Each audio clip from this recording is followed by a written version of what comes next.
Muy buenos días, les saluda la doctora Gabriela González Guzmán. Soy médico psiquiatra y el día de hoy vamos a continuar con el tema de identificación de los problemas de salud mental en los profesionales de la salud.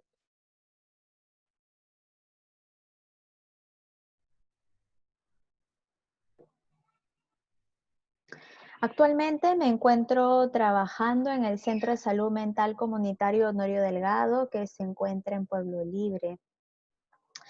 Esta exposición la vamos a trabajar junto como referencia a esta guía técnica para el cuidado de la salud mental del personal de la salud en el contexto del COVID-19.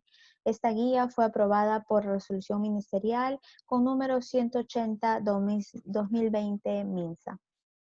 Empezamos un poco con una introducción de generar algún concepto de cómo está impactando esta situación de la pandemia en el trabajo de los profesionales de la salud.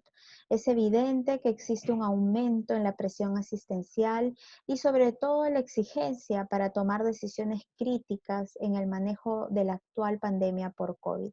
De por sí se viene trabajando las decisiones para manejar comorbilidades complejas y se vuelve mucho más difícil tomar decisiones críticas cuando se aúna este tipo de enfermedad. No olvidar que esta alarma social es, es mundial, le ocurre a todos y nosotros como profesionales de la salud estamos al frente, afrontando y somos parte y estamos dentro de este impacto. Frente a ello, también conocemos que hay condiciones adversas que dificultan el trabajo asistencial y son múltiples, ¿no? Que ya lo vamos a ir conversando en las siguientes diapositivas. Todas estas situaciones pues conllevan a una sobrecarga emocional que probablemente lo podamos comunicar entre nuestros pares o se puede evidenciar en el agotamiento físico propio en el trabajo que uno desarrolla. He tratado de separar en dos factores que están generando este estrés en el personal de salud.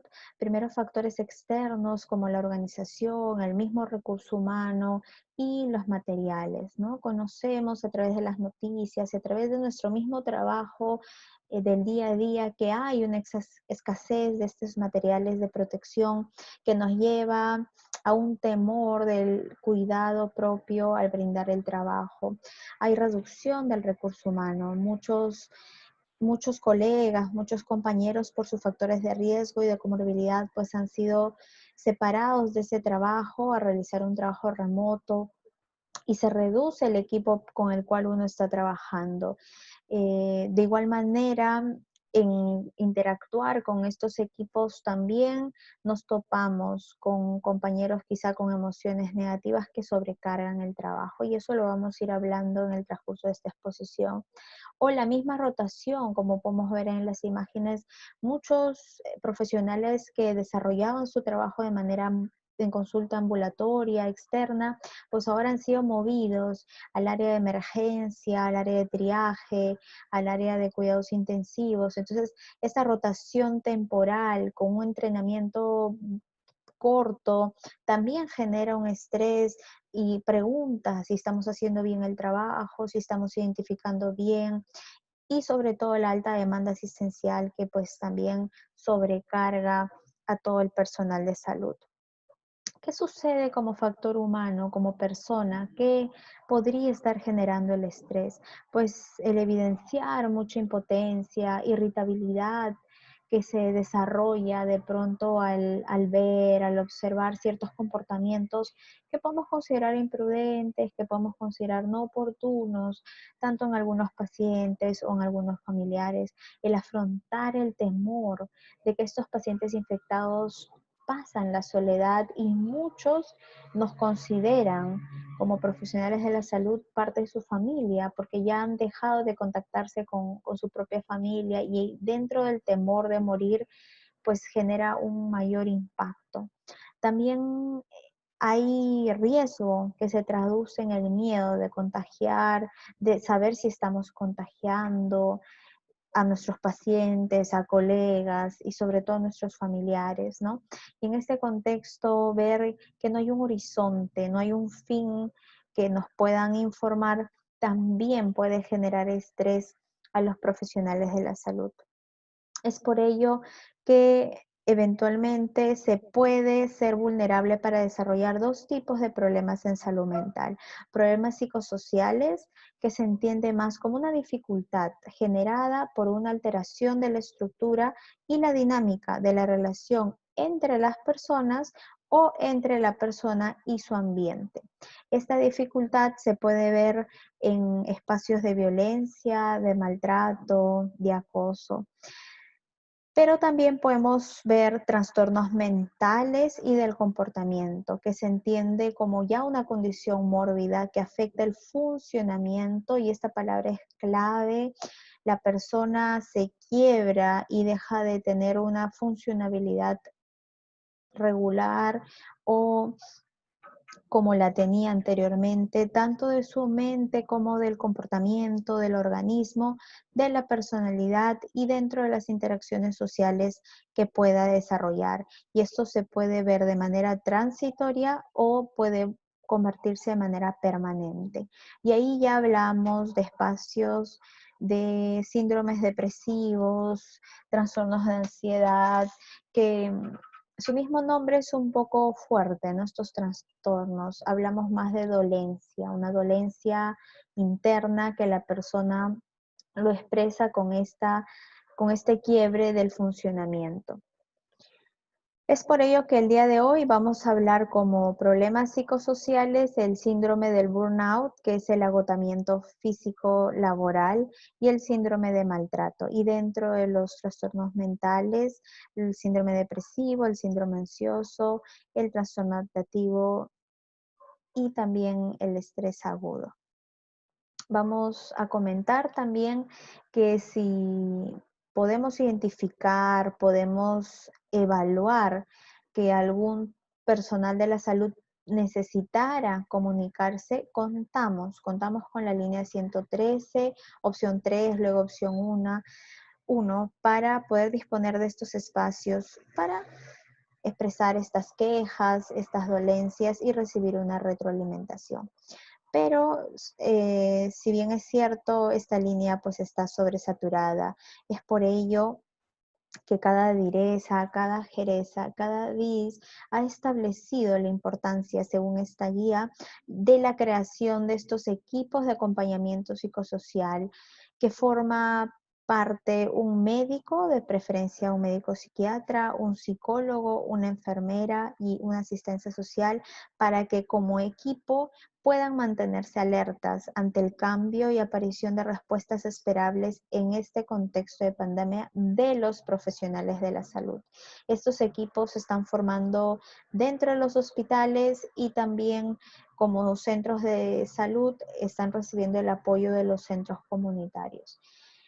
¿Qué es lo que van a estar evaluando, identificando o manteniéndose alerta a estos cambios mentales y emocionales? Fuertes y recurrentes preocupaciones, incertidumbre, soledad, miedo, pena, frustración, mucha culpa, emociones negativas que se expresan en la forma de cómo uno se comunica, y que eso puede repercutir en cambios físicos como problemas del sueño, el apetito, el mismo agotamiento físico y ciertos dolores del cuerpo, desde cefaleas hasta contracturas musculares. ¿Cómo es que va a funcionar este equipo rápidamente? Primero, con preguntas sencillas que podemos hacernos entre nosotros. ¿Cómo nos estamos sintiendo en este momento? Muchas veces estamos en un ritmo tan rápido que no hacemos un alto para preguntarnos o qué es lo que más nos preocupa últimamente, cómo estamos manejando esta preocupación, y si es que tengo alguna actividad, alguna situación que me dé consuelo, fuerza, me recargue esta energía. Y cuando no me siento bien, ¿a quién acudo? ¿A quién suelo pedir ayuda o algún consejo? Qué importante es poder comunicar y no callar y no suponer que no es importante, o con quién nos sentimos más cómodos para hablar de nuestros problemas, ¿no? Y sobre todo cómo esto está impactando nuestra relación fuera del trabajo, con nuestra familia, nuestros amigos, nuestra pareja, porque muchas veces lo que sentimos o desarrollamos emocionalmente en el trabajo, pues lo repercutimos y lo impactamos también en nuestra dinámica de nuestra vida personal. Este equipo usa fichas de tamizaje con una confidencialidad en la cual van a posteriormente, con la evaluación de estos tamizajes, realizar sesiones grupales para tener sesiones de autocuidado en salud mental o una intervención individual con un plan de atención individualizado. Este es un ejemplo de uno de los tamizajes que se está usando, que es el cuestionario de autorreporte de síntomas psiquiátricos sobre problemas de salud mental. Y es un poco para que ustedes lo puedan revisar ya posteriormente con detenimiento, donde si es que sale más de 5 como puntuación, pues sí requeriría una evaluación individualizada. Vamos a empezar con los diferentes cuadros que se podría ver en los profesionales de la salud. Y este es el primer cuadro que realmente, como su nombre dice, es la reacción al estrés agudo. Este episodio es transitorio, suele ser como respuesta a un estrés físico, psicológico, suele remitirse en horas o días y hay que tomar en cuenta algunos factores que pueden ser, digamos, predeterminantes para que puedan estar más expuestos. De por sí, un agotamiento físico hace que la persona se pueda estresar más rápido, una persona mayor, ya una vulnerabilidad anterior de haber reaccionado de esta manera o cierta dificultad para adaptarse. ¿Cómo vamos a poder encontrar a esta persona? Pues la podemos encontrar con una reducción en su campo de la conciencia, como que no está en su 100%, lo podemos ver como ira, como en un embotamiento, una incapacidad para asimilar estímulos, como que uno le habla y no reacciona. En momentos del estrés propio podemos ver hasta agitación, mucha hiperactividad, como una actitud de lucha o de huida, y eso pues va conjunto a síntomas vegetativos de sudoración, taquicardia y rubor. Cuando ya hablamos de un trastorno de adaptación, vemos que ya está interfiriendo con su actividad. Usualmente ocurre después de un evento vital, estresante, y es un malestar subjetivo. Como lo podemos evidenciar con ánimos depresivos o ansiosos, sentimientos de incapacidad para los problemas, deterioro en la actividad, y suele comenzar no ahí mismo, sino puede pasar un par de semanas hasta un mes y empieza estas molestias y rara vez excede más de los 6 meses. Como su nombre dice, es como un proceso de adaptación que golpea a la persona, pero que eventualmente la persona se enrumba y vuelve a funcionar como anteriormente. Cuando ya hablamos del trastorno de la ansiedad, ya estamos hablando de una dolencia, de un quiebre. La persona realmente tiene condiciones desproporcionales. Comentar aquí que si bien la ansiedad actualmente está siendo la reacción más común en este periodo y no es malo tener ansiedad porque esto nos permite prevenir, nos permite protegernos, nos permite cuidarnos. El estado de alerta nos permite tomar medidas de cuidado. Pero cuando ya interfiere con el normal funcionamiento, ya es desproporcionado o ya es continuo o en episodios de picos muy altos, pues entonces hay que tomar en cuenta este tipo de dolencia, porque si continuamos con esta molestia y no buscamos la ayuda, pues se puede sobreagregar síntomas depresivos, una tristeza profunda de sentirse así y no saber cómo resolver. O también la posibilidad de caer en consumo de sustancias psicoactivas o en el alcohol como apoyo, como liberación de esta ansiedad. ¿Cómo podemos notar a la persona? Pues la persona va a estar con los síntomas vegetativos a flor de piel, con aumento de la frecuencia cardíaca, sudoración, mareo, una leve desorientación, a veces hasta desmayos, sensación de opresión en el pecho, zumbidos de oído.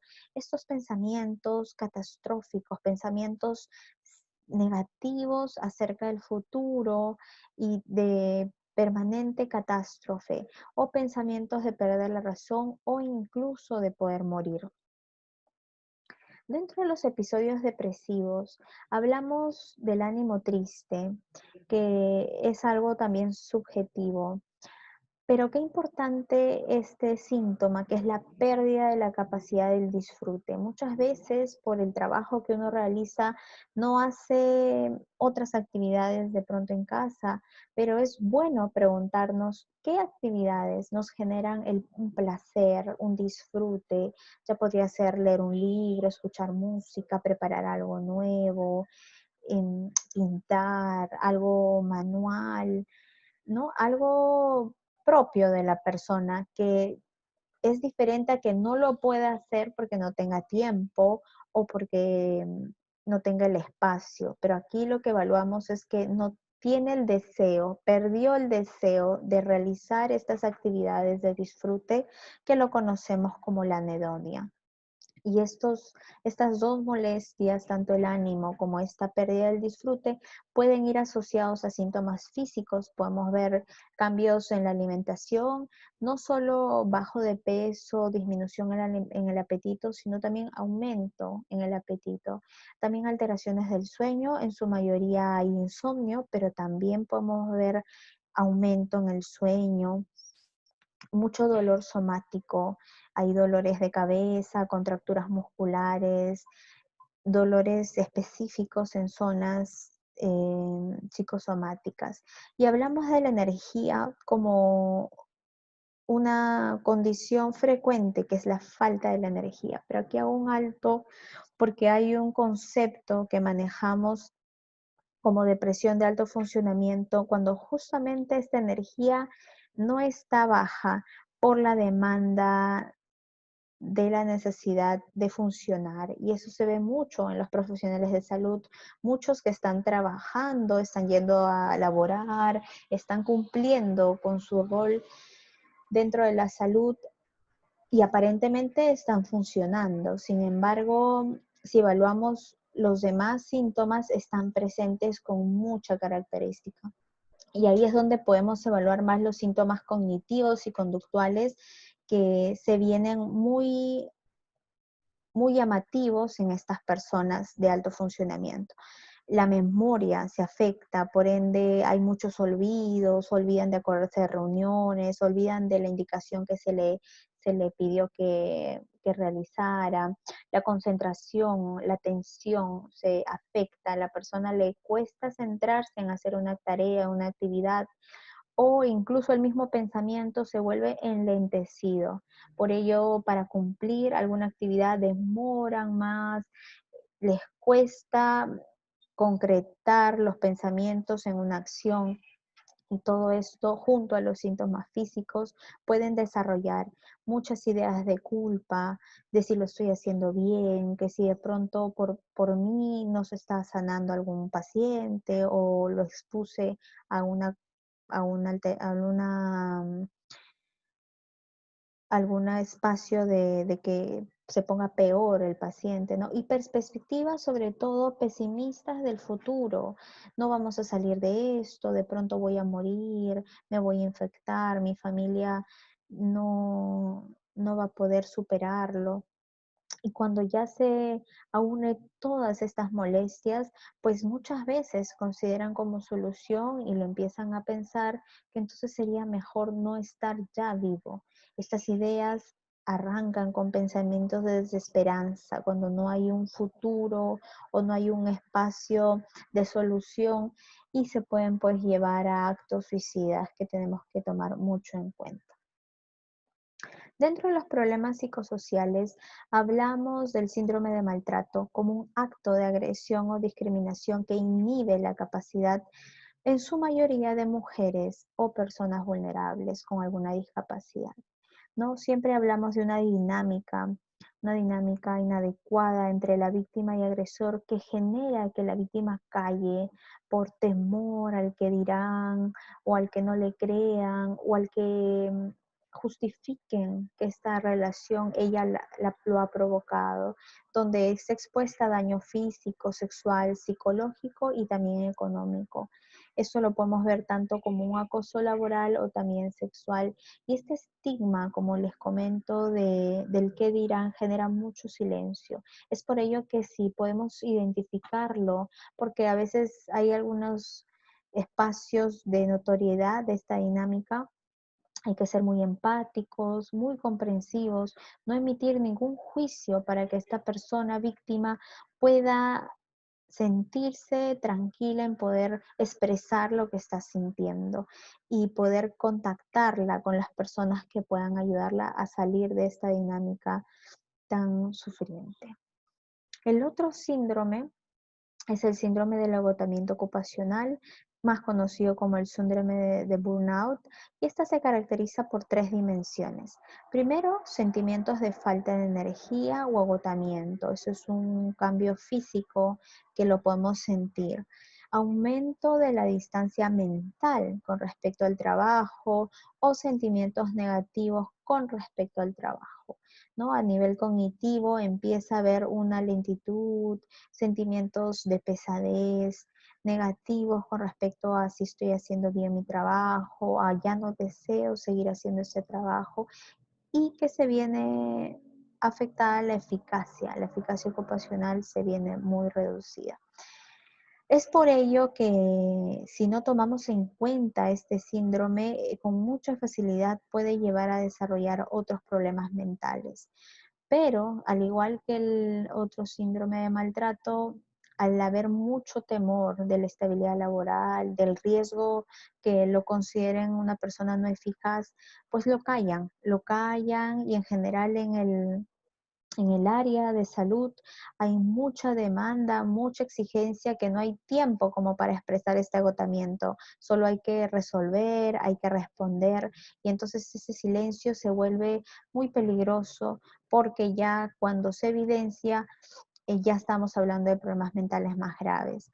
Recordar que este síndrome está dentro de la esfera laboral. La persona cuando está con este síndrome tiene esta afectación en el área laboral, pero si la sacamos y la evaluamos en un contexto familiar, sentimental, aún en esos espacios está todavía cuidada, ¿no? Pero hay que tener mucho cuidado porque puede pasar y el impacto de este agotamiento también puede afectar esas otras esferas.